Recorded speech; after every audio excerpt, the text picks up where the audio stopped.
Olá, falemos de temas de paleontologia. Vamos hoje continuar as nossas conversas abordando aspectos decorrentes do conceito de fóssil usado em investigação científica e na prática pedagógica do Departamento de Geologia da Faculdade de Ciências da Universidade de Lisboa. Como de costume, para nos acompanhar nesta conversa, eu preparei uma apresentação. E, portanto, hoje vamos então abordar aspectos, objetos, situações que são fósseis, que não são e que talvez sejam. Esta nossa discussão vai basear-se, claro, naquele conceito de fóssil que discutimos em encontros, em conversas anteriores. Antes de avançarmos para a discussão desses aspectos em concreto, uma palavra prévia para, claro, sublinhar que o conceito de fóssil, como todos os conceitos científicos ou de qualquer outra atividade humana, tem uma área de intervenção óbvia, clara, inequívoca, dentro da área científica ou dentro da atividade em que são desenvolvidos, mas na fronteira, no extremo da aplicabilidade desse conceito, surgem, como é óbvio, dúvidas. Assim como surgem dúvidas nas zonas de transição e de ligação entre as diversas disciplinas científicas e aquelas que lhes são ou que lhes estão associadas, como por exemplo, sei lá, no caso da paleontologia, entre a geologia e a arqueologia e a biologia. E, portanto, na periferia do conceito de fóssil, na periferia da aplicabilidade do conceito, temos sempre, digamos, áreas de cinzento em que podem surgir dúvidas, podem surgir situações de sobreposição entre estas diversas disciplinas e conceitos. Por exemplo, do lado da biologia, com a qual a paleontologia tem fortes afinidades, e discutiremos este aspecto mais tarde, o conceito de restos orgânicos também, de alguma maneira, se relaciona com o de fóssil. No entanto, há nuances que discutiremos a seguir. Do outro lado, outra disciplina com a qual a paleontologia tem fortes afinidades, claro, os fósseis são entidades geológicas, a geologia, estuda também fenómenos e estuda entidades, como as rochas biogénicas e os bioclastos, em que existe uma sobreposição entre estes conceitos e o de fóssil. Outra disciplina em que também pode haver alguma sobreposição e em que há, inclusivamente, algum contacto quando nos aproximamos da atualidade e começamos a estudar vestígios relacionados com a humanidade, é a arqueologia. E, sobretudo, naquelas situações em que temos artefactos arqueológicos, artefactos culturais de origem biológica, que, em algumas circunstâncias, podem suscitar dúvidas quanto ao facto de serem ou artefactos arqueológicos ou poderem ser considerados como fósseis.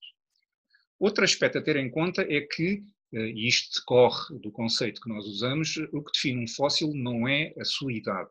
Temos fósseis muito antigos, extremamente antigos, proterozoicos, inclusive mais antigos, com vários milhares de milhões de anos de idade, e fósseis extremamente recentes, de idade pleistocénica, holocénica, portanto aproximando-se da nossa cronologia humana atual.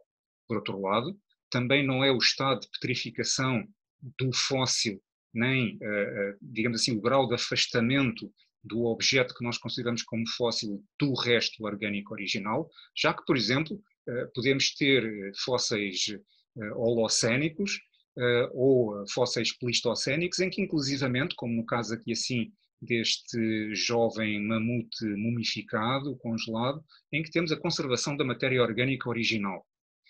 O que é que define realmente um fóssil? Claro, é, neste caso, a conjugação de duas realidades no mesmo objeto. Ou seja, por um lado, a sua origem biológica, identificável, atribuível a um organismo em particular no passado, e a sua geração e o seu contexto geológico na atualidade. É a sobreposição destes dois elementos, destas duas qualidades, que torna um objeto um fóssil. Portanto, poderíamos simplificar dizendo que a origem biológica mais contexto geológico igual a fóssil.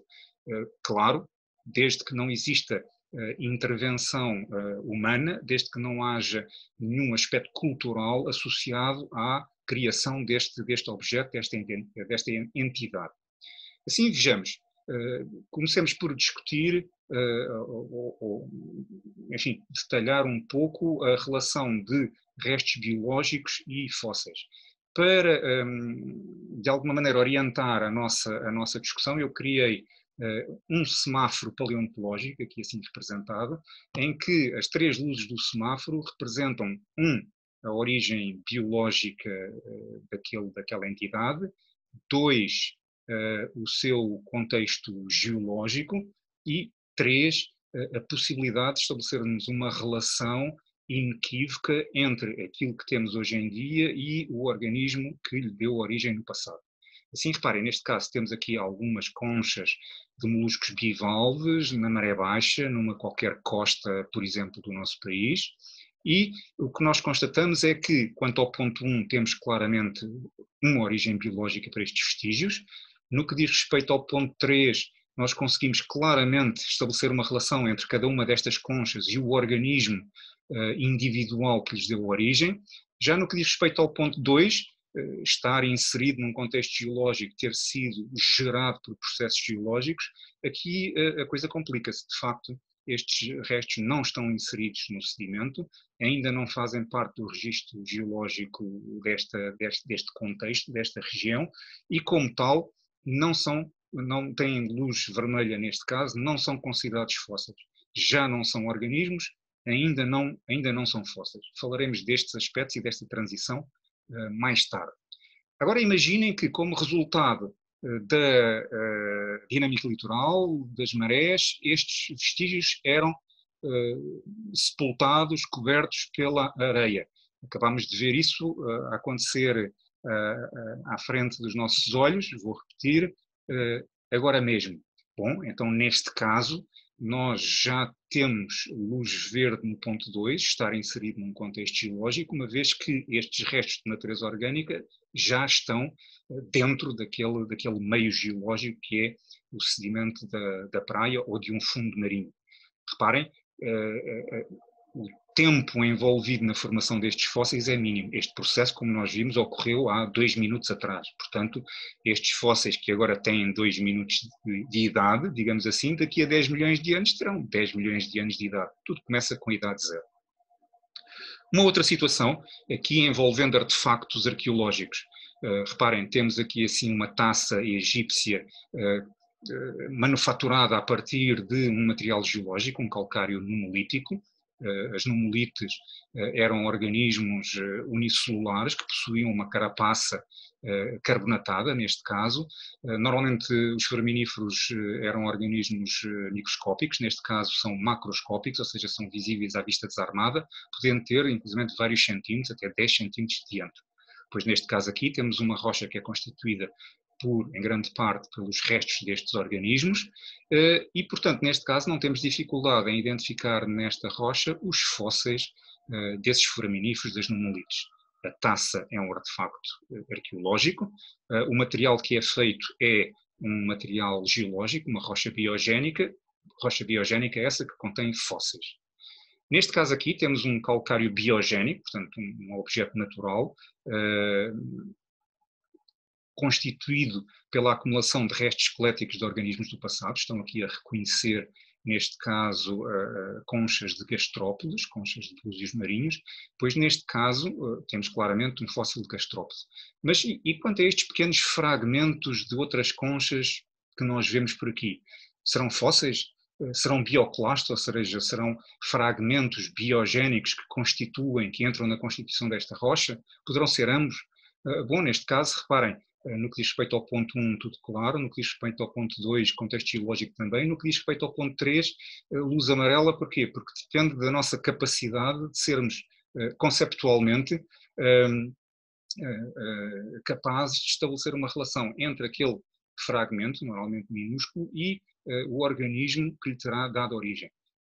Por outro lado, também não é comum em paleontologia estudarem-se fragmentos diminutos de conchas de organismos do passado. Daí que poderem estes objetos ser considerados fósseis ou não, depende, lá está, da capacidade de identificar a sua origem e do tipo de estudo que se está a fazer. De um ponto de vista paleontológico poderiam ser fósseis, se for um estudo sedimentológico serão bioclastos. O mesmo em relação aos bioclastos da taça egípcia. Já no que diz respeito às dendrites de manganês, uma entidade geológica na qual não está envolvida nenhuma entidade biológica, portanto nenhum organismo gerou ou esteve na origem destas estruturas geológicas formadas no interior das rochas, neste caso de um calcário. Neste caso aqui assim claramente não são fósseis, não há um organismo envolvido na sua formação, não é possível atribuí-los a nenhum organismo do passado, o único elemento aqui que se constata é o contexto geológico. Não chega, precisamos ter luz verde a todos aqueles aspectos, ou pelo menos apenas com um amarelo. Outra questão que frequentemente levanta, digamos assim, discussão é saber se nomeadamente as múmias egípcias, serão fósseis ou não, se poderão ser considerados como fósseis ou não. Portanto, estamos neste caso a falar de enterramentos rituais, de múmias, e se estas entidades poderão ser consideradas fósseis. Pois todos estes elementos que estamos aqui assim a ver resultam de uma atividade cultural, uma atividade humana, portanto são artefactos arqueológicos, são artefactos culturais, não são fósseis. O ponto 2, neste caso aqui assim, não se verifica porque não estamos perante um contexto geológico, estamos perante um contexto cultural, arqueológico, que resulta, que foi gerado na sequência de um ritual humano. Contudo, há situações em que, em contextos arqueológicos mais amplos, podemos encontrar vestígios de organismos, nomeadamente de seres humanos, que podem cair dentro da categoria de ser abrangidos pela categoria de fóssil. Neste caso, estamos a ver moldes externos, estamos a ver contramoldes obtidos artificialmente a partir do molde externo das vítimas fossilizadas da erupção do Vesúvio em Pompeia. Estas pessoas tiveram um fim trágico como resultado da erupção do Vesúvio, foram envolvidas por cinzas vulcânicas, o seu corpo ficou moldado nessas cinzas e aquilo que estamos aqui a ver é o resultado da injeção de gesso na cavidade do molde externo e, portanto, contramoldes artificiais do molde externo. Neste caso aqui, reparem, não há dúvidas, apesar de ser algo que encontramos num contexto arqueológico mais amplo, de poder considerar estes vestígios como fósseis. Têm uma origem biológica, estão inseridos num contexto geológico, as cinzas vulcânicas, e podemos estabelecer uma relação entre o fóssil e o organismo que lhe deu origem. A causa de morte é natural, o material em que se encontram envolvidos foi produzido naturalmente, independentemente do facto de, claro, estarem inseridos num contexto mais amplo, que é o das ruínas de Pompeia, que é um contexto cultural arqueológico.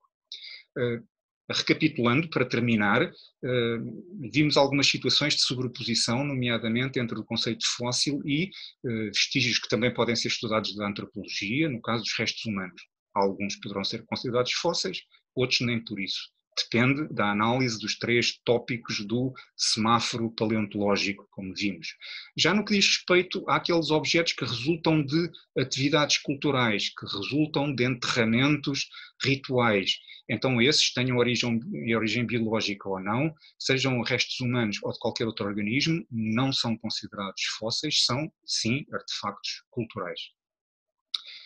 E assim chegamos ao fim deste apontamento, voltaremos a este tema mais tarde para discutir mais uns exemplos bastante interessantes de fóssil, não fóssil, talvez. Até uma próxima oportunidade.